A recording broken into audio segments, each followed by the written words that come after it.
మరోసారి కాంగ్రెస్ ప్రభుత్వం తెరపైకి తమ్మిడి హెట్టిని తీసుకొస్తున్న సందర్భం కనిపిస్తోంది. వాస్తవానికి గతంలో సమైక్య రాష్ట్రంలో ఉన్న సందర్భంలో తమ్మిడి హెట్టి సాధ్యం కాదని తేలిపోయిన తర్వాతనే కేసీఆర్ గారి సారథ్యంలో మేడిగడ్డ వద్ద నుంచి వాటర్ను డ్రా చేసి తెలంగాణ అవసరాలు తీర్చాలనే ఒక ప్రయత్నం జరగడమే కాదు, ఆ ఫలితాలు కూడా అందుకొని తెలంగాణ పంజాబ్నే తలదనే స్థాయిలో దేశానికే అన్నపూర్ణగా మారిన సందర్భం మనం చూసాం. మరోసారి ఈ తమ్మిడి హట్టికి సంబంధించిన రాగాన్ని అందుకోవడాన్ని ఎట్లా చూడాల్సిన అవసరం కనిపిస్తుంది? ప్రాక్టికల్గా నిజంగా ఇది సాధ్యమా అంటే ఏం చెప్తారు? అంటే ఇప్పుడు గతాన్ని ఒకసారి మనము గుర్తు తెచ్చుకోవాల్సిన అవసరం ఉందండి.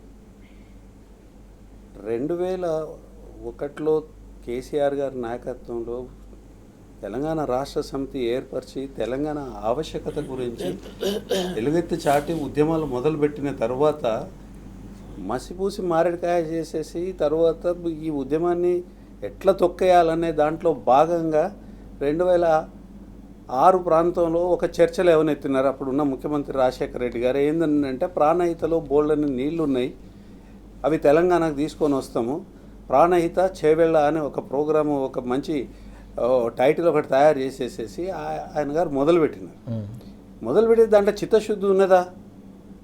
చిత్తశుద్ధి ఉంటే ఆ ప్రాజెక్టుని ముందుకు తీసుకుపోయగలిగే వాళ్ళు 2006లో దీన్ని మాట్లాడడం మొదలుపెట్టి 2007లో దీనికి కార్యరూపం దాల్చినట్టుగా ఒక డ్రామా చేసినారు. ఎందుకంటే తెలంగాణ ప్రజల యొక్క కోపాన్ని తట్టుకోలేని పరిస్థితి ఉన్నది. తర్వాత సోనియా గాంధీ లాంటి వాళ్ళందరూ కూడా తెలంగాణ ఇయ్యాలా అనే దాని మీద కేసీఆర్ గారితో ఒక అవగాహనకు వచ్చిన సందర్భం అది.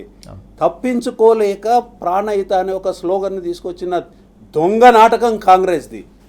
ఎంత దొంగ నాటకం మీకు చెప్తాను. 2007లో మొదలుపెట్టినారు, 2014 వరకు కాంగ్రెస్ ప్రభుత్వం ఉన్నది. తమ్మిడి హట్టి దగ్గర ఒక తట్టెడు మట్టిన తీసినారండి. తమ్మిడి హట్టి దగ్గర పర్మిషన్లు తీసుకొచ్చిండ్రా. 2006లో 2007లో మహారాష్ట్రలో కాంగ్రెస్ ప్రభుత్వం ఉన్నది, కేంద్రంలో కాంగ్రెస్ ప్రభుత్వం ఉన్నది, ఉమ్మడి రాష్ట్రంలో కాంగ్రెస్ ప్రభుత్వం ఉన్నది. మీరు నిజంగా చిత్తశుద్ధి ఉంటే చేయొచ్చు కదా. 2006 నుంచి మొదలైంది ఇది. 2007లోనేమో అధికారిక ప్రకటన చేస్తున్నారు.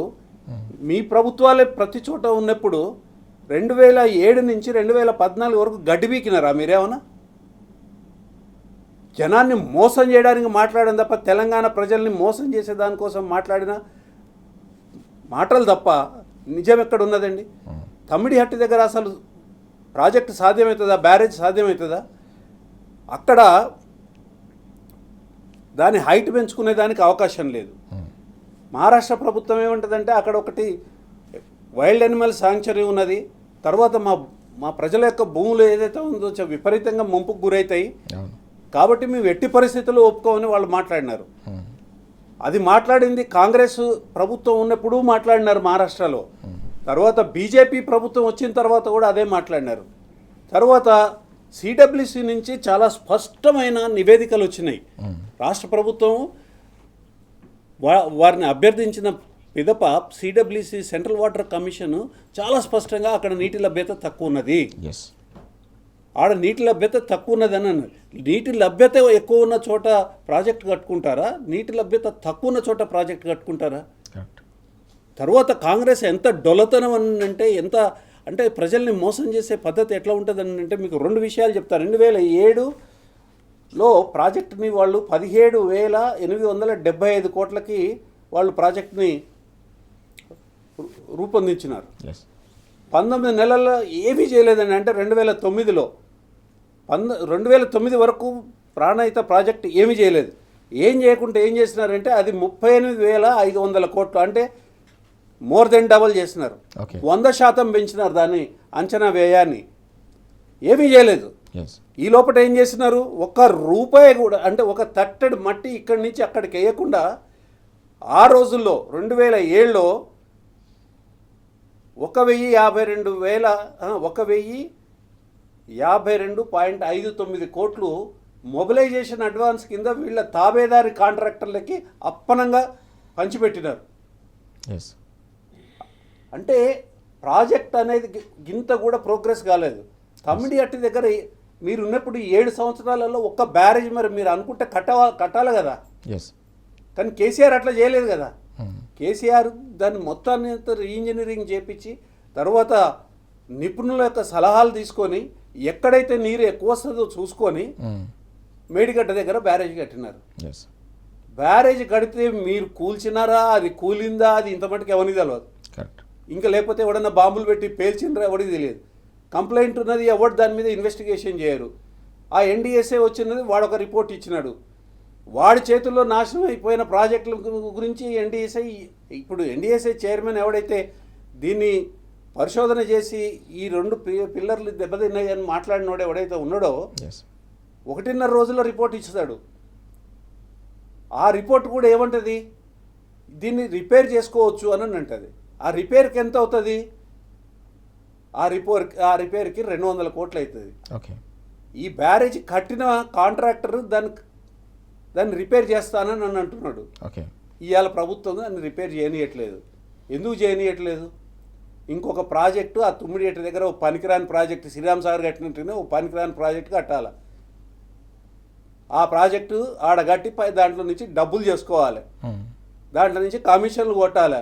ఈ ఆలోచనతో ఉన్నట్టుగా అనిపిస్తూ ఉంది. అందుకని చెప్పి ఈ 2 పిల్లర్లకి రిపేర్ చేయించట్లే. ఎంత దుర్మార్గం చూడండి. ప్రజల యొక్క ప్రయోజనాలని ఎట్లా పణంగా పెడతారో చూడండి, వాళ్ళ స్వప్రయోజనాల కోసం. 200 కోట్లతోనే 200 అవుతుందో 400 అవుతుందో ఒక బ్యారేజ్ని మళ్ళీ సజీవం చేసుకోవచ్చు, దానిలో నుంచి నీరు తీసుకోవచ్చు. ఆ నీటి లభ్యత ఎక్కువ ఉన్నదనేది మనకు 4 సంవత్సరాల ప్రాజెక్టును వాడినారు కదా, స్పష్టమైన స్టాటిస్టిక్స్ కూడా ఉన్నాయి.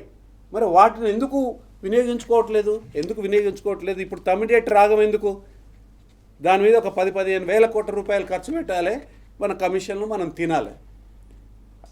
ఏమీ కూడా కొంచెం ఒక్క తట్టెడు మట్టి పోయకుండా 17,875 కోట్ల నుంచి ప్రాజెక్టు వ్యయాన్ని 38,500 కోట్లకి 19 నెలల్లో పెంచినారండి కాంగ్రెస్. ఈ ఏమనాలి ఇది? మీరు ఆలోచన చేయండి. బ్లాక్ లిస్ట్ అయిన కంపెనీలను ఎంగేజ్ చేస్తారు, అంచనా వ్యయాలని దుర్మార్గంగా పెంచుతారు. ఇవాళ 1,100 కోట్ల మూసి అనుసంధానం ఏదైతే ఉన్నదో దాన్ని వదిలిపెట్టేసేసి 7,000 కోట్ల ఖర్చు చేసేదానికి సిద్ధపడతారు. తర్వాత కాళేశ్వరం కూలిపోయిందని అంటారు, అదే నీళ్ళు వాడుకుంటారు.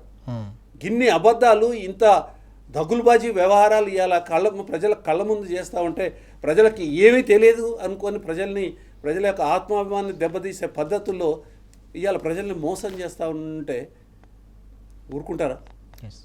ఊరుకోవాలనా? ఏం చేయాలి? ఆలోచించాలి, ప్రజలు ఆలోచించాలి. చచ్చిపోయిన మేధావులు చచ్చిపోయారండి. ఎందుకనంటే వాళ్ళు మాట్లాడేదానికి సిద్ధంగా లేరు. 100 కేసులు హైకోర్టులో ఇచ్చి ఆ కేసు ఫైలు పట్టుకొని ప్రాజెక్టులు ఆపేదానికి ప్రయత్నం చేసిన వాళ్ళు ఇవాళ ఇట్లా దుర్మార్గం జరుగుతూ ఉంటే కొల్లగొట్టుగా పోతూ ఉన్నారు, దోపిడీ చేస్తూ ఉన్నారు. 100,000 కోట్ల రూపాయలు తింటా ఉన్నారు. తినేదానికోసం ప్రణాళికలు సిద్ధం చేస్తూ ఉంటే ఈ మేధావులు ఎక్కడ పోయినారు? సచిన్రా? నోర్లు పడిపోయినాయా? దొంగలకు సాయం చేస్తున్నారా? ఆలోచించాల్సిన అవసరం ఉంది. అందుకనే కొత్త మేధావులు రావాల్సిన అవసరం ఉన్నది. తమ ప్రయోజనాలను కాపాడుకోవడం కోసము ప్రజల నుంచే మేధావులు రావాల్సిన అవసరం ఉన్నది. మాట్లాడిన ప్రతి ఒక్కడు మేధావే, దీన్ని ప్రశ్నించిన ప్రతి ఒక్కడు మేధావే. దానికి ఏమీ డాక్టరేట్లు అవసరం లేదు, లేకపోతే ప్రొఫెసర్లు కావాల్సిన అవసరం కూడా లేదు. అన్యాయాన్ని ఎదిరించమని అంటున్నా. అన్యాయాన్ని ఎదిరించే దానికోసం ప్రతి గల్లీలో ఇవాళ ఒక మేధావి మాట్లాడాల్సిన అవసరం ఉన్నది.